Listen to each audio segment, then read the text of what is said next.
Hello students, welcome to my YouTube channel Sushma Rajgupta. हम लोग कर रहे हैं BCom second semester business laws. Business laws में हमने शुरू किया फैक्ट्री एक्ट। फैक्ट्री एक्ट में जो हेल्थ सेफ्टी वेलफेयर मेजर्स है हम ऑलरेडी कर चुके हैं। आज हम करेंगे पेनल्टीज। अगर कोई फैक्ट्री ऑक्यूपायर जो है रूल्स को फॉलो नहीं करता फैक्ट्री एक्ट के, देन उसको क्या पेनल्टीज या पनिशमेंट है। चलिए शुरू करते हैं।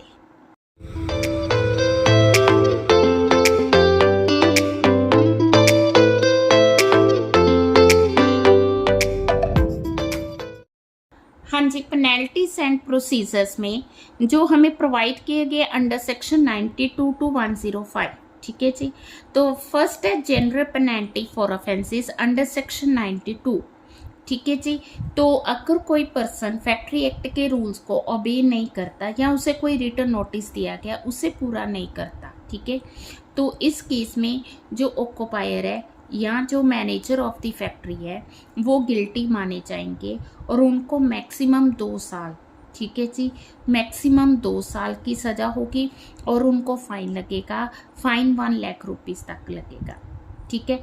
अगर वो ऑफेंस बंद नहीं होता, वो जो उन्होंने रूल फॉलो नहीं किया, इवन वो उसको फॉलो नहीं कर रहे हैं, तो जो फाइन की पेनल्टी है ना वो कंटिन्यू रहेगी। और कितनी होगी? 1000 पर डे, ठीक है। जितने दिन वो ऑफेंस को कंटिन्यू करेंगे पर डे उनकी पेनल्टी 1000 रुपीज़ होगी। Enhanced penalty after previous conviction under section 94। अगर कोई फैक्ट्री का ऑक्यूपायर या मैनेजर कोई इस तरह की गलती करता है जो वो ऑलरेडी सेक्शन 92 के कर चुका है, फिर दोबारा से उसे कर रहा है, यानी कि वो गलती को रिपीट करे, तो उसको जो इम्प्रिजनमेंट है वो 3 साल तक की हो सकती है। फाइन हो सकता है, जो फाइन है वो 10,000 से कम नहीं होगा और वो जो है 2 लाख रुपीज़ तक का हो सकता है, ठीक है। तो वो बता सकती है, अगर कोर्ट चाहे तो मतलब कि लेस देन 10,000 रुपीज़ भी फाइन लगा सकती है, ठीक है जी। अगर वो ऑफेंस की वजह से फैक्ट्री में कोई एक्सीडेंट हो गया या किसी वर्कर को इंजरी हुई है तो वो जो फाइन है 35,000 रुपीज़ से कम नहीं होगा। अगर डेथ हो गई है देन वो 10,000, फिर तो मतलब इससे भी ज़्यादा फाइन जो है लगाया जाएगा, ठीक है। ज़्यादा फाइन कितना है? 35,000 in case of death, otherwise it is 10,000, ठीक है। Penalty for obstructing the inspector. Time to time हमने जो मेजर्स किए हैं उसमें बताया कि जो इंस्पेक्टर है वो इंस्पेक्ट कर सकता है और उसके अलावा वो इंस्ट्रक्शंस दे सकता है कि आप इस तरह करो, इस तरह ना करो। अगर कोई पर्सन उस इंस्पेक्टर की जो इंस्ट्रक्शंस है उसको ओबे नहीं करता, देन उसको इम्प्रीजनमेंट हो सकती है 6 मंथ्स की और फाइन हो सकता है 10,000 रुपीज़, और दोनों हो सकते हैं, ठीक है। देन आ गया कि अगर कोई इन प्रोविजंस को फॉलो नहीं करता है, ठीक है, जो भी इन प्रोविजंस को 41B, 41C, 41H, ठीक है, कोई भी इनको पूरा नहीं करता या उसको कॉन्ट्रावीन करता है, उसको इम्प्रिजनमेंट होगी जो कि 7 साल तक की हो सकती है। फाइन हो सकता है जो 2 लाख रुपए तक हो सकता है, ठीक है। अगर वो जो ऑफेंस है कंटिन्यू रहता है तो पर डे फाइन 5,000 रुपीज़ लगेगा, ठीक है। देन आ गया ऑफेंस बाय वर्कर्स। तो वर्कर्स भी कोई ऑफेंस कर सकते हैं, जैसे किसी ऑक्यूपायर मैनेजर ने किसी वर्कर को कोई काम दिया, उसने वो काम पूरा नहीं किया, देन उसको पेनल्टी हो सकती है। पेनल्टी कितनी हो सकती है? 500 रुपीज़ तक हो सकती है। हाँ जी, हमने जो सेफ्टी मेजर्स की थी तो सेफ्टी मेजर्स में कहा था कि जो मतलब मशीन्स है ना, ऑटोमेटिक मशीन्स है, वहाँ पे जो मेल वर्कर काम करना चाहिए और वो मेल वर्कर क्या होना चाहिए? फिट होना चाहिए, ठीक है ना, यंग होना चाहिए, मेल होना चाहिए और उसको वो ट्रेंड होना चाहिए। और एक होता है कि यंग पर्सन जो है वो काम नहीं कर सकते। अगर किसी यंग पर्सन ने काम करना है तो उसको सर्टिफिकेट ऑफ फिटनेस लगाना ज़रूरी होता है। अब हुआ क्या कि किसी यंग पर्सन ने फैक्ट्री में काम करना था, वो फॉल्स सर्टिफिकेट ऑफ फिटनेस लिया बताया, अगर वो सर्टिफिकेट फॉल्स है तो उसको इम्प्रिजनमेंट हो सकती है। कितनी हो सकती है? 2 मंथ्स की हो सकती है। फाइन हो सकता है। फाइन कितना हो सकता है? 1000 रुपीज़ या दोनों हो सकते हैं। Penalty for permitting double employment of a child, अगर किसी भी ऑक्यूपायर ने, मैनेजर ने किसी चाइल्ड को डबल एम्प्लॉयमेंट दी है, ठीक है, तो उसको पनिशमेंट होगी। पनिशमेंट कितनी हो सकती है? 1000 रुपीज़ तक का फाइन हो सकता है, ठीक है। तो the child so worked without consent, ठीक है, वो फाइन जो है उस चाइल्ड के गार्डियन को, पेरेंट्स को या अदर पर्सन जो भी उसके लिए लायबल है, ठीक है। Presumption as to employment, if a person is found factory at any time except intervals, ठीक है, तो presumed employed in a factory, जैसे किसी फैक्ट्री में होता है कि मैक्सिमम 20 वर्कर्स होने चाहिए, मैक्सिमम 10 वर्कर्स होने चाहिए, ऐसी कंडीशन है, ठीक है जी। अब क्या हुआ कि किसी फैक्ट्री में ऑलरेडी 10 वर्कर्स काम कर रहे हैं, कोई एक वर्कर आया, ठीक है, वहाँ पे खड़ा था, ठीक, इंस्पेक्टर गया, वो कहता है कि यहाँ पे 11 वर्कर्स काम कर रहे हो, तो ये पर्सन कहता है मैं तो जी थोड़ी देर के लिए आया था, मैंने वापस आना है, I am not a regular worker. पर अगर कोई वर्कर, यहाँ पे ये कंडीशन लगाई गई है कि अगर कोई वर्कर मील टाइम के अलावा, मीन्स लंच टाइम के अलावा या रेस्ट टाइम के अलावा वहाँ पे अवेलेबल है, तो ये माना जाएगा कि वो फैक्ट्री का रेगुलर वर्कर है। Honours of proving limits of what is practicable, वो कहते कि जैसे कोई ऑफेंस है, कोई प्रोविजंस पूरे नहीं किए गए, ठीक है जी, तो जिस पर्सन ने अपनी ड्यूटी को पूरा नहीं किया या कॉन्ट्रावीन किया किसी भी प्रोविजंस को, तो उसे बताना पड़ेगा, उसे प्रूव करना पड़ेगा कि वो तो सही था या उसकी जगह पे ये पर्सन जो है ये गलत था, ठीक है जी। ऑनर्स ऑफ प्रूविंग, उसने खुद प्रूव करना है, ठीक है। कॉग्नियंस ऑफ ऑफेंसेस, ठीक है, तो कोई भी कोर्ट तब तक किसी ऑफेंस को कंसिडर नहीं करेगी जब तक उस ऑफेंस के लिए कंप्लेंट नहीं की गई है, ठीक है। लिमिटेशन ऑफ प्रोसिक्यूशन, हाँ जी, यहाँ पे ये कहा गया है कि जो प्रोसिक्यूशन है, ऐसे नहीं जब मर्जी आप कंप्लेंट कर दो, जब आपको लगता है कि कोई प्रॉब्लम अराइज हुई है तो उसके विदिन 3 मंथ्स, ठीक है, विदिन 3 मंथ्स जो है नोटिस देना ज़रूरी है, सो दैट उसको वहीं पे ख़त्म किया जा सकते। ये नहीं कि साल बाद आप उसकी कंप्लेंट लिखाने जा रहे हो। Jurisdiction of a court for entertaining proceeding, ठीक है, तो यूरिडिक्शन क्या कहा गया है कि वो कोर्ट ने देखना है कि कहाँ वहाँ पे कौन सा रूल अप्लाई होता है, फिर वो उसके अकॉर्डिंग उसको जो है पुनिश वगैरह करते हैं, अपना डिसीजन लेती है, अपनी जजमेंट लेती है। हाँ जी, इसमें एक और इम्पॉर्टेंट टॉपिक है, that is employment of women and young person. तो फैक्ट्री एक्ट में प्रोविजंस बनाए गए हैं regarding the employment of women, ठीक है।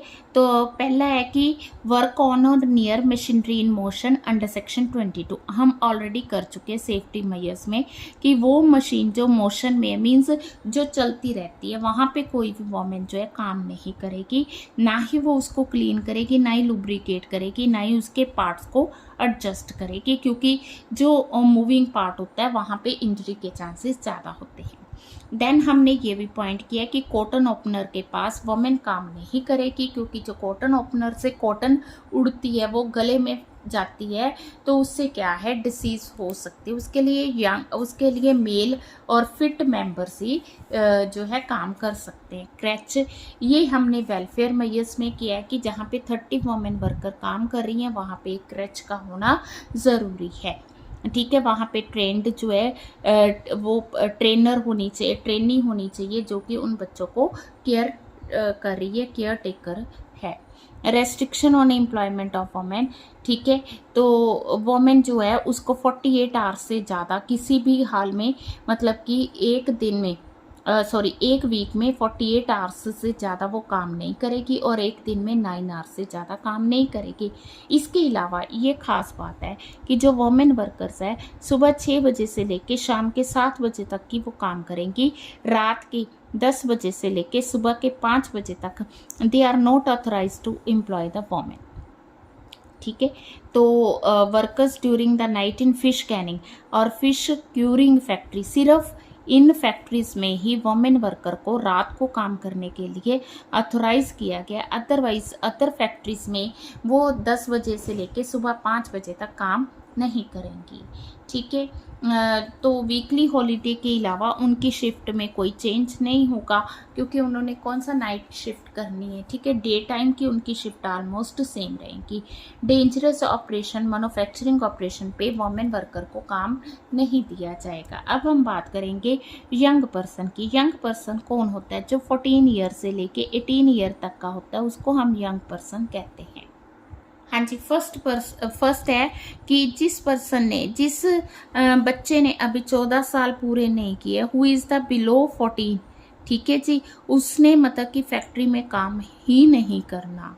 ठीक है, तो उसकी मतलब मना किया गया। It is the duty employer to ascertain the age of the children, जो वहाँ पे काम कर रहे हैं। अगर वहाँ पे 14 ईयर्स से बिलो बच्चा जो है काम करता हुआ पाया गया तो इसकी जो है पनिशमेंट होगी। ठीक है, non adult workers to carry tokens. अब जो 14 ईयर से अबव है, 18 से बिलो है, तो नॉन एडल्ट हो गया ना, तो उनको अपने सर्टिफिकेट ऑफ फिटनेस देना होगा, जो कंपिटेंट सर्टिफाइंग सर्जन से तैयार किया जाएगा। और young person shall carry while he is a work का टोकन, जिसमें उसका सर्टिफिकेट का रेफरेंस नंबर होगा। उसको सर्टिफिकेट ऑफ फिटनेस देना ज़रूरी। अभी हमने पेनल्टीज में किया कि अगर कोई रॉन्ग सर्टिफिकेट ऑफ फिटनेस देता है तो उस केस में उसको पनिशमेंट होगी। तो सर्टिफिकेट ऑफ फिटनेस जो है सर्टिफाइंग सर्जन द्वारा होना ज़रूरी है। ठीक है, वो जो डॉक्यूमेंट है साइंड होना चाहिए। मैनेजर ऑफ फैक्ट्री उसका सर्टिफिकेट दे कि certificate of fitness to work as a child provided he has completed 14 years and physical standards को वो पूरा कर रहा है। Fitness provided he has completed 15 and is fit for full days work in the factory. ठीक है जी, ठीक है। अब जो सर्टिफिकेट ऑफ फिटनेस दिया जाता है then he is able to work. जो भी प्रोहिबिशंस थी पहले कि इतने कॉटन ओपनर पे काम नहीं करना, मोशन पे काम नहीं करना, देन वो जो है रेस्ट्रिक्शंस रिमूव हो जाती हैं, क्योंकि एक तो वो यंग पर्सन नहीं है। ठीक है जी, मीन्स अबव 14 है, बिलो 18 है। ठीक है, तो वो अगर सर्टिफिकेट ऑफ फिटनेस उसके पास है then he is able to do the work. अब जो चिल्ड्रन है उनके लिए वर्किंग आवर्स क्या होंगे? कोई भी चाइल्ड अगर काम कर रहा है तो वो 4.5 आवर, एडल्ट के लिए हमने 9 आवर्स रखे, तो इसके लिए 4.5 आवर्स रखे हैं। ठीक है, during the night a period of at least 12 consecutive including the interval between 10 to, मतलब 10 से 6 तक ये भी काम नहीं करेगा। ठीक है, अगर वो ऑलरेडी काम कर चुका है ना, जैसे रात की शिफ्ट लगाई है उसने 10 बजे तक की, तो अगले दिन वो काम नहीं करेगा।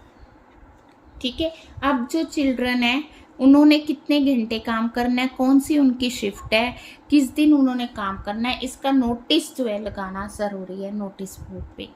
और जो चाइल्ड वर्कर्स होते हैं उनका अलग से रजिस्टर लगाया जाता है, जिसमें उनका नाम लिखा जाता है, उनका नेचर ऑफ वर्क लिखा जाता है, किस ग्रुप में काम कर रहे हैं, किस शिफ्ट में काम कर रहे हैं, उनका सर्टिफिकेट ऑफ फिटनेस आया कि नहीं आया।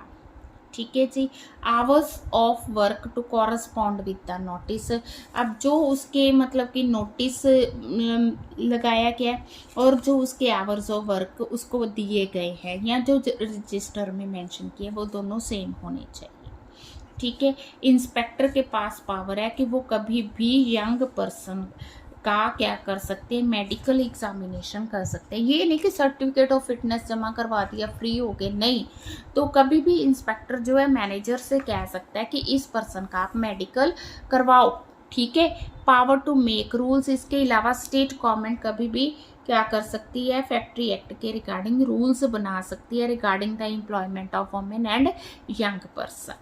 ठीक है, तो इसके अलावा यंग पर्सन की सेफ्टी पे पूरा ध्यान रखा गया। हमने ये किया था सेक्शन 22 में कि वुमेन और यंग पर्सन जो है वो किसी भी मशीन जो कि इन मोशन है उसको क्लीन, लुब्रिकेट और एडजस्ट नहीं करेंगे। They know young person work at any dangerous machine. ठीक है, जब तक कि उसको फुली इंस्ट्रक्ट नहीं किया जाता, ट्रेन नहीं किया जाता। ठीक है, कॉटन ओपनर पे वो काम नहीं करेंगे, मैन्युफैक्चरिंग प्रोसेस पे वो काम नहीं करेंगे। ठीक है, तो ये भी इम्पॉर्टेंट क्वेश्चन था जो मुझे लगा मैंने करवा दिया।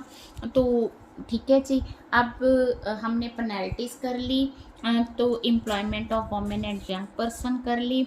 इसके अलावा जो इम्पोर्टेंट था that was working hours for adult, और जो इसमें ज़्यादा इम्पोर्टेंट था वर्क वो थी welfare safety and health measures. इसके अलावा और क्या इम्पोर्टेंट है, डेफिनेशंस इम्पोर्टेंट है, तो आपने डेफिनेशंस भी एक बार ज़रूर अच्छे से करनी है। ठीक है जी। तो नेक्स्ट हम करेंगे इंडस्ट्रियल डिस्प्यूट एक्ट। वीडियो अच्छी लगी वीडियो को लाइक करें, चैनल को अभी तक नहीं सब्सक्राइब किया ज़रूर सब्सक्राइब करें, ज़्यादा से ज़्यादा वीडियो शेयर करें। Thank you.